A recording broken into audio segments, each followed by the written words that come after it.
Welcome to the Open Adoption Project. We're the Nelsons. I'm Sean. And I'm Lynette, and we are excited to be back with more episodes for our celebration of National Adoption Month. Yeah, we hope that the things that we share this month, typically about 3 episodes a week, will help you in your observation of and recognition of National Adoption Month.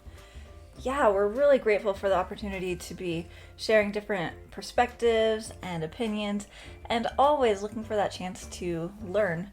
It's really one of our big themes here, to listen and learn, especially listen and learn from adoptees, but also from birth parents. There's always something new that we can learn to help us do better going forward. Yeah, so this month we're putting out several episodes a week. You'll hear episodes conducted by us or by Alicia Gallagher, who's our Director of Communications. And again, we just hope to kind of flood the podcast sphere with adoption content for this month. Also, we're getting really close to 100 episodes, which is super exciting. So this is helping with that too. A little side perk. Perfect. So we hope you enjoyed this episode. And at the end, we'll chat just a little bit about our newsletter. If you are not subscribed to our newsletter, I'll ask you right now to go ahead and look it up if you're interested in getting more adoption-related content in your inbox. So go on over to openadoptionproject.org and click on newsletter to sign up. In today's episode, we're going to be talking about part of the history of adoption in the United States. We're going to be talking specifically about the Orphan Train, which I didn't know much about the Orphan Train until more recently. There have been some books written recently that talk about the Orphan Train, and I was intrigued as I started learning a bit about it and looked up some more books and found this book that was written by an author. Her name's Andrea Warren, and it seems like it's written for like middle grade audiences, but as adults, we read this and thought it was an excellent book, and it's a really quick read. Yeah, I think the audiobook is like 40 minutes long or something like that. It's longer. We listened to it on double speed, but it's about an hour and a half, Okay. I think. And so it's a pretty quick read, and it's very like dense history. It's a really emotional book. She does a great job of sharing people who had positive experiences, negative experiences in between, because most experiences really are a mix, and it's a fantastic book. So we're going to be using that as a kind of template as we talk. Yeah, so we both just actually re-listened to this within the last few days, but probably 2 months ago or 3 months ago, we each listened to it independently. And I remember listening to it on a run one day, and it was probably one of the most ineffective runs that I've been on, because every time I had... You were so preoccupied. Well, yeah, because I knew we were eventually going to do an episode about it, and so I'd stop and take notes, and I found myself stopping a ton. So it was not the best for me in that situation to do a run, but what a great book highlighting some of the history of adoption. Yeah, and really great if you don't feel like you have time to read a bunch about history like this.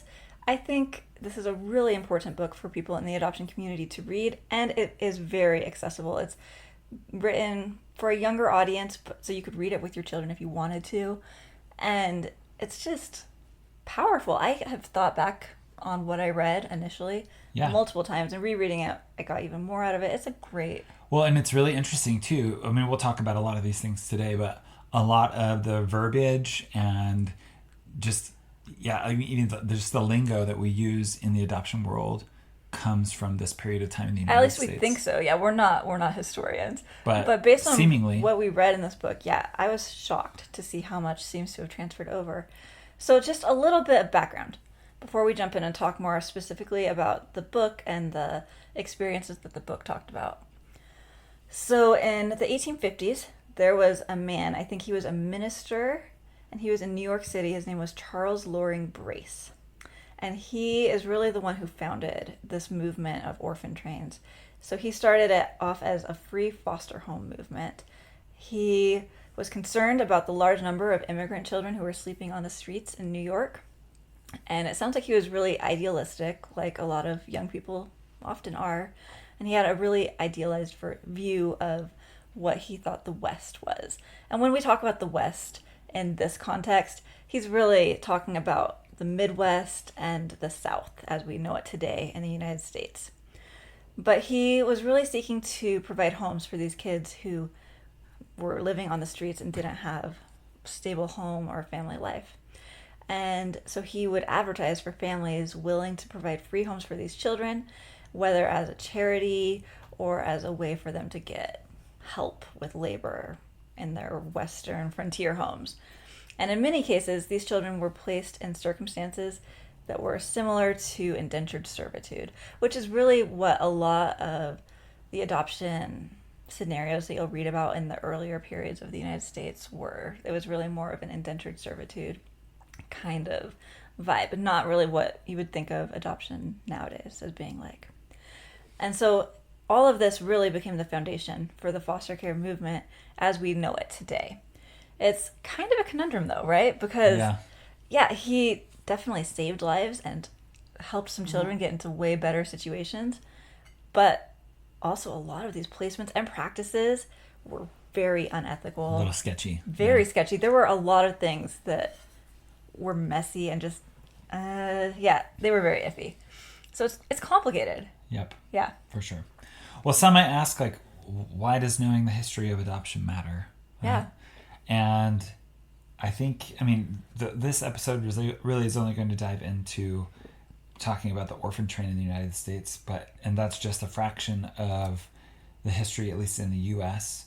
But it's important for us to know, as those who are involved in the adoption community, so that we learn from the past and that we keep moving forward in the future. Well, yeah, we talk about that a lot lately, right? The importance of knowing history so that we don't repeat our past mistakes. Yeah. And how much, even just rereading this book in the last few days, I feel like I've relearned things that it's hard sometimes to remember the lessons we've learned if we don't keep them close and apply them. And so learning the history, learning the things that happened that were probably sketchy and shady and should not have happened in adoption, I think that's so important in helping us hopefully not repeat those mistakes and hopefully learn to do better. Yeah, and I think it would help us to keep things more ethical, safe, and just good, right? So the orphan trains, they operated from 1854 through 1929. So roughly 70 years, right? Wow, yeah. And they relocated with these orphan trains nearly or approximately 200,000 children. That is a ton of kids. Right. And a part of our history that I don't think gets talked about a lot, though it makes up the history of a lot of people. Yeah. Yeah, at the end of the book, the author talked about how all of these children went on, and what was the statistic she had? She said that the 78%. Children's Aid Society, not quite, the society claimed that 87%. Oh. Yeah, I think you had it backwards. 87% of the train riders had done well, according to the society that had placed them, right?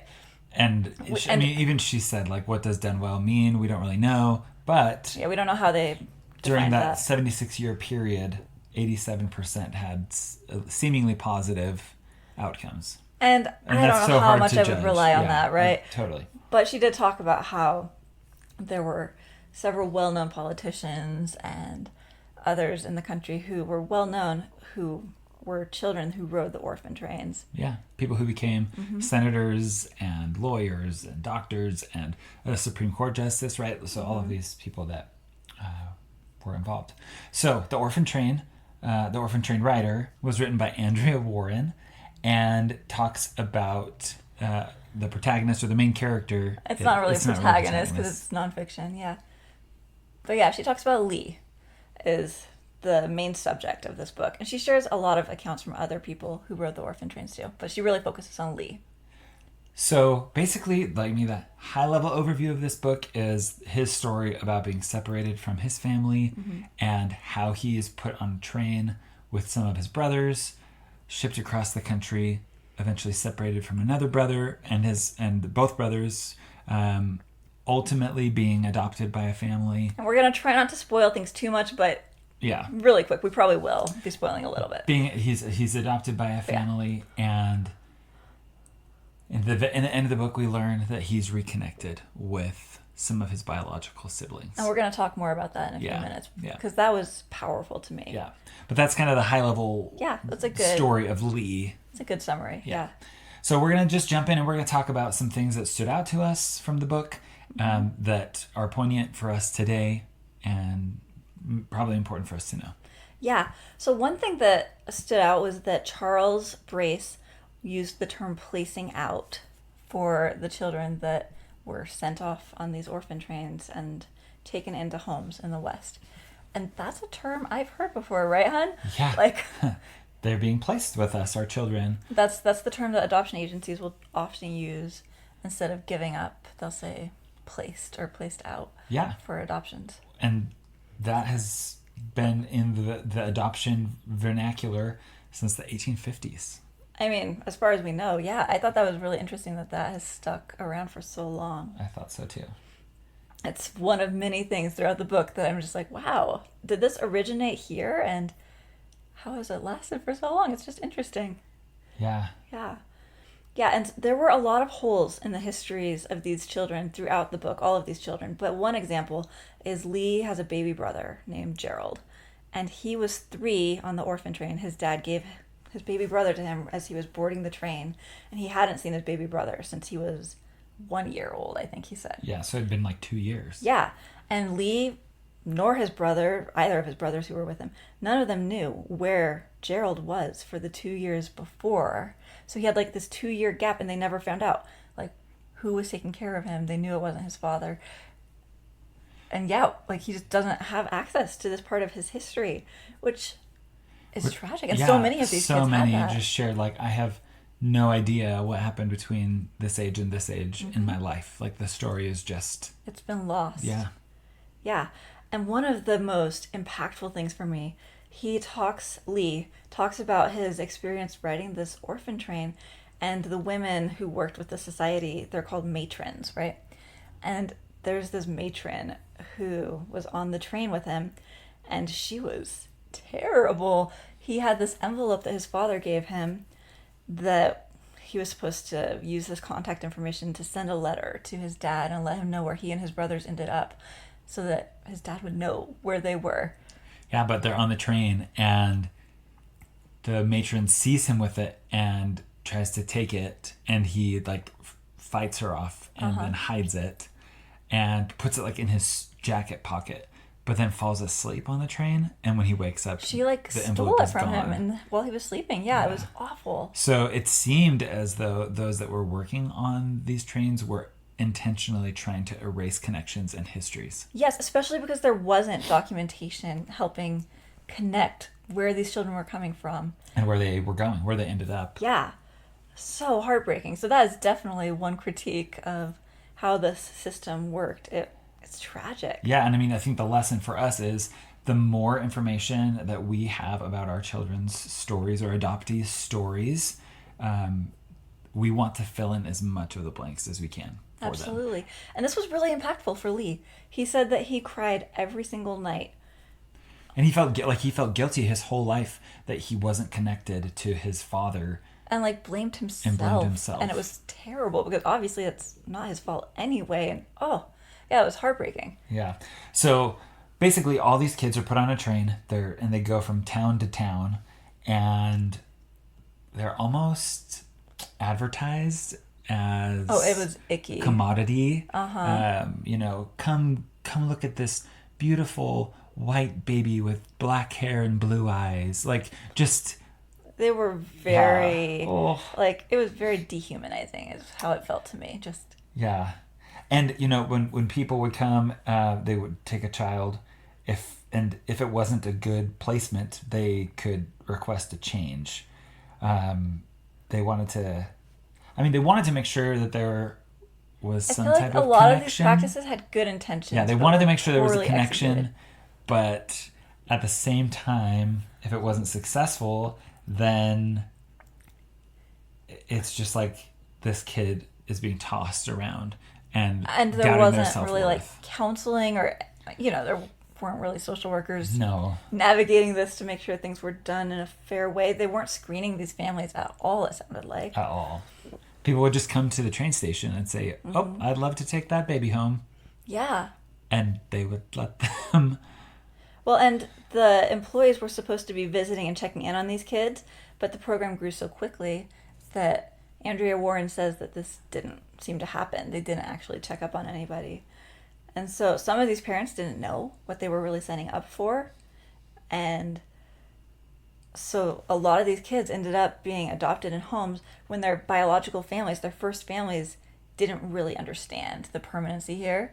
And then a lot of the families that were adopting also didn't really understand what they were doing. They weren't really trained, or a lot of them had really sketchy sounding goals too, and these adoption practices. And I don't know if I should even call it adoption, because a lot of these placements were never formally legalized. Yeah. And so it's hard to say, like... Well, and kind of going back a little bit, a lot of the kids that were put on trains were done so because, they lost a mother or a father and their parent couldn't take care of them anymore, whether that was emotionally or financially. Many parents actually put their children in an orphanage when they were struggling financially, and with the hopes of coming and getting them once they got themselves back on their feet. Yeah. In fact, in my personal family history, my grandfather and his brother and sister were put in an orphanage in Denver and were left there for several months until my great grandfather, whose wife had left them, could make enough money to be able to support and care for them. And there was one account written by my grandpa's sister that said, like, we had no idea if he was really coming back because so many parents there didn't. Yeah. And kind of going back to New York, where there were a lot of children coming out of New York from immigrant families who didn't have enough money to care for their children, or for the undereducated in the region, and they were filling out papers or signing papers that they didn't understand. Yeah, whether they couldn't read it or they didn't understand really what they were signing. The legalese of it. It's very unethical, and that still happens. I don't know if it still happens today, but we've talked to people on the podcast who were adopted from different countries outside of the United States who this has happened to, like, in recent history. In the last 20 years. Yeah. Yeah, like people whose first parents took them to an orphanage with the same kind of expectations of, I'm going to come back for them. And then they'd come back a few weeks later and that child had been adopted by a family in the United States and they were gone. Yeah. And so really raises a lot of questions about how we can better support families and keep families together when possible. Well, and ultimately, we'll get here in a minute, but ultimately the adoption trains stopped. Orphan trains. Yeah. Sorry. The orphan trains stopped because of the legalization of adoptions, and the laws behind adoption began to change in positive ways. And the welfare programs in the country started. Yeah.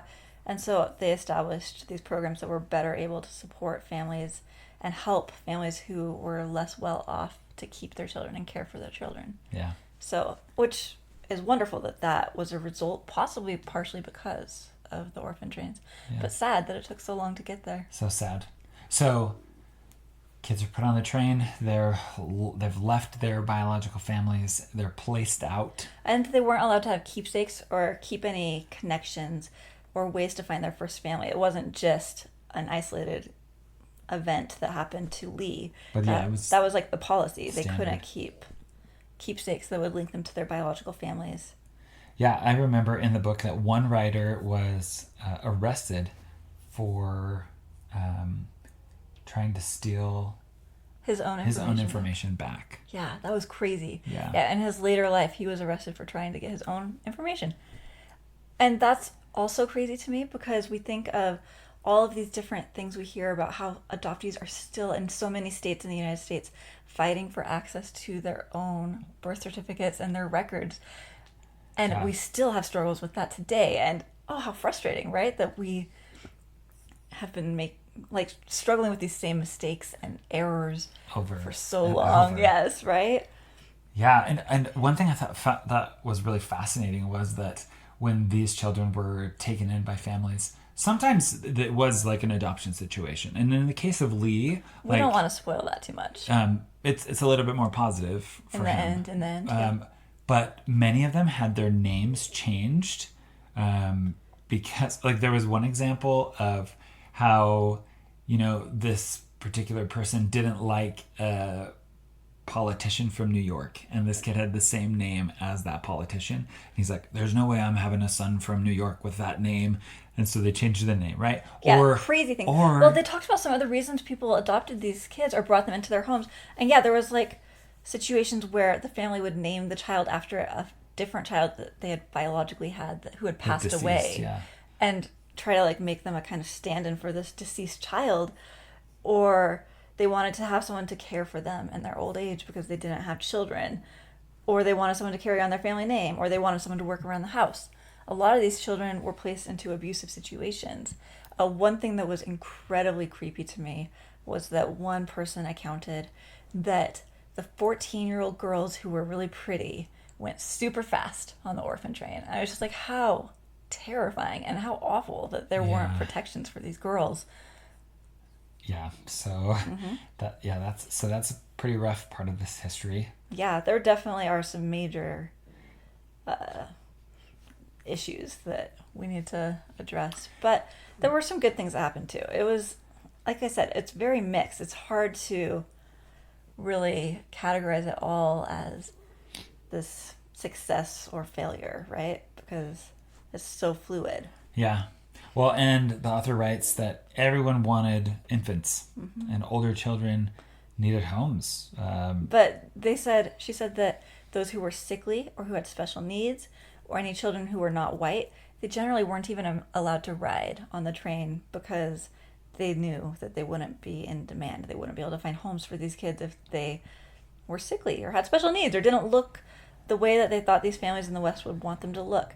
And so only the children who they thought had the best chance of being chosen were allowed to ride. Well, and the ads that they put at different train stations basically said, hey, here's a free child with a 90-day trial. Yeah, how messed up, huh? Yikes. Yeah. Like literal child trafficking. Like, yeah. Well, and then some of the children said it became like a spectacle. Like so many people would come to these train stations. And that they felt like puppies at the pound. Yeah, and nobody, like there were tons of people there just to watch what was happening, not because they were there to take in a child, but they wanted to watch who picked who and why. And siblings were separated. Lee talks about how one man like treated him in such a dehumanizing way, trying to decide if he was interested in him. Like stuck his hand in his mouth and was feeling his teeth. To make sure they didn't even say anything. Just like imagine some random dude just walks up and sticks his hand in your mouth to feel your teeth. That's weird. Yeah. What? But yeah, very sad ways that these children were treated. One thing that was really sad to me is that there was a lot of stigma about orphans and those who were adopted from the orphan trains during this time period. And a lot of that stigma feels really familiar. It feels like a lot of it has kind of stayed with our culture and our society, even though it's been a long time. It's been over 100 years, almost 200 years for the longest. Yeah, it ended over just not even 100 years ago. Yeah. Yeah, it's been a really long time, and a lot of the stigma is still there. So the way they talked about these children, they were teased at school. People told them that they weren't wanted, they weren't loved. Well, and some people found out that they were adopted because some of them were taken Adopted in really infants, young. Yeah. And so some of them were told by peers or friends at school of their story rather than it coming from their adoptive parents. Yeah. Like not knowing that they rode this orphan train. Yeah. Yeah. And some of these children shared that they never really bonded with their new families or that they never felt safe. But again, I want to play the advocate here of there were some really good people that were doing some really good things. One girl mentioned that her adoptive mom said that I really, really wish I could have known your biological mom because you're such a wonderful girl, and I imagine she was a wonderful woman. And so like there was positive language about birth parents or biological parents. And I'm sure that affected children both positively and negatively, right? Yeah. Like it does today. We know today that it affects your children. How you speak about their biological family is really important. Yeah, I really loved that part too. And so Lee, we don't want to spoil the story because we want you to be able to read his account and read this book. But Lee went through a lot of hard stuff trying to figure out where he was going to go. His baby brother was taken by a family, and then his other brother joined a family and he did not. And so I guess technically he has a brother named Leo. It's very confusing. Lee's name was not Lee at this time. Yeah. So he did not have a brother with almost the exact same name as him at that time. His name was changed later.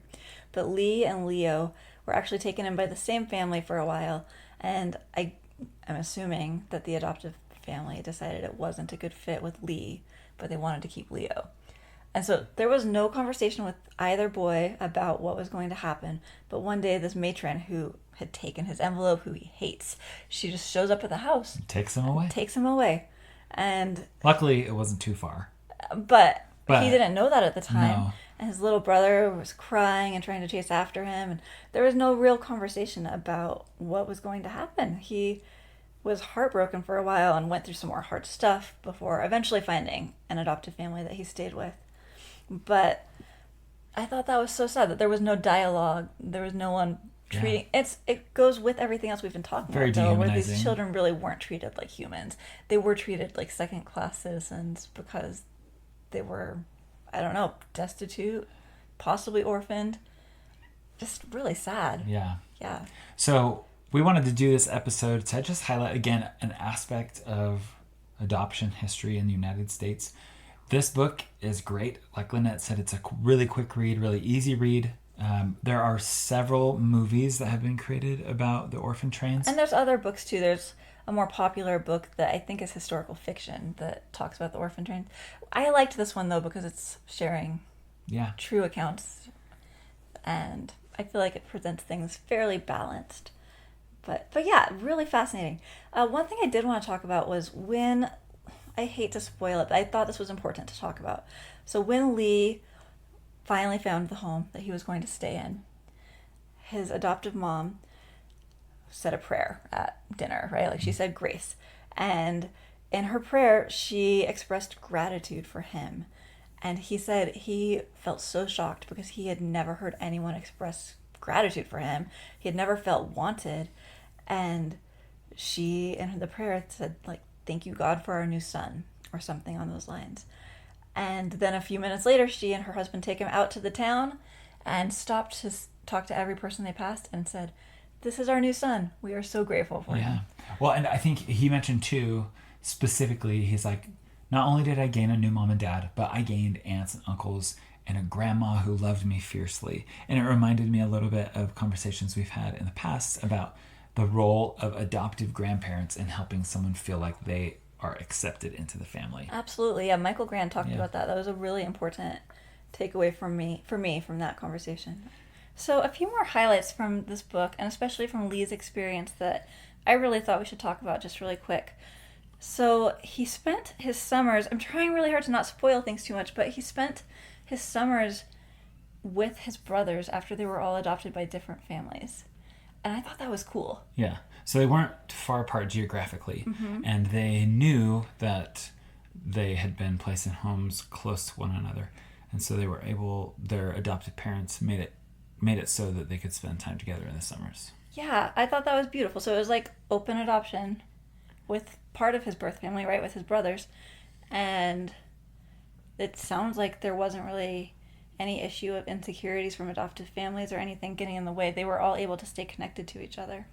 And Lee also talked about how ultimately he was able to form these strong and loving bonds with his adoptive family, but even though he really loved them, he thought of them as his mom and dad, he still struggled with loss and with this lack of knowledge that he had about his first family. Yeah.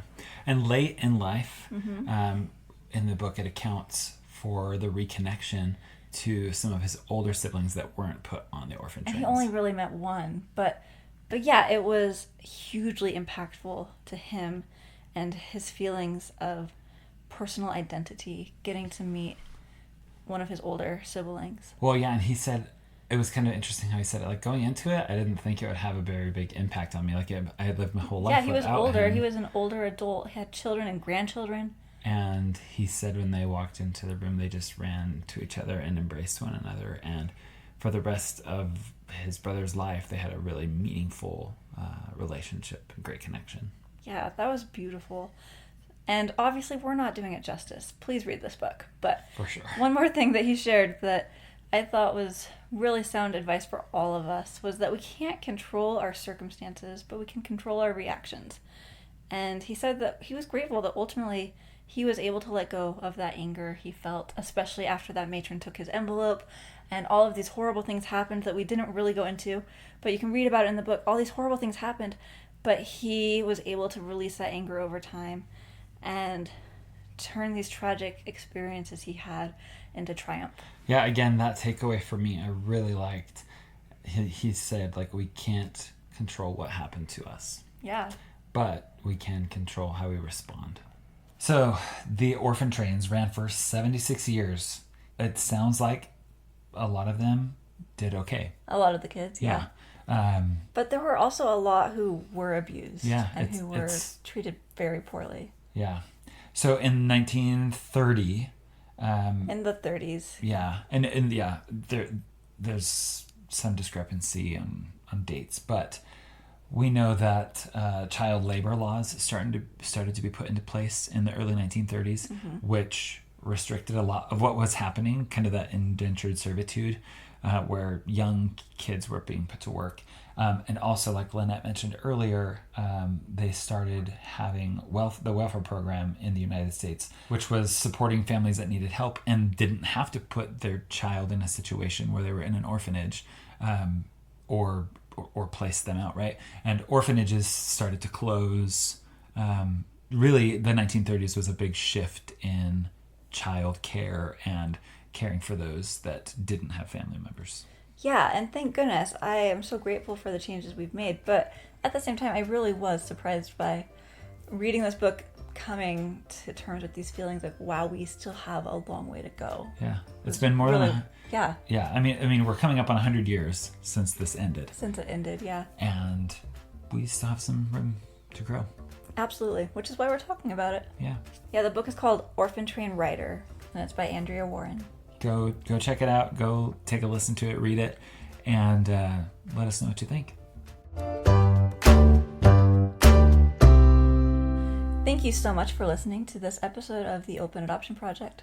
Yeah, we're so grateful to be able to share a lot of content this month, November 2023, for National Adoption Month. Yeah, so we just would love to remind you to subscribe to our newsletter if you have not done that yet. You can go to opennadoptionproject.org and click on newsletter, and there's a subscription form right there that you can fill out. Also, connect with us on social media. We're on Instagram and on Facebook at Open Adoption Project. Yeah, thank you so much for being here and learning with us as we just keep talking and learning about all of these different nuances of adoption.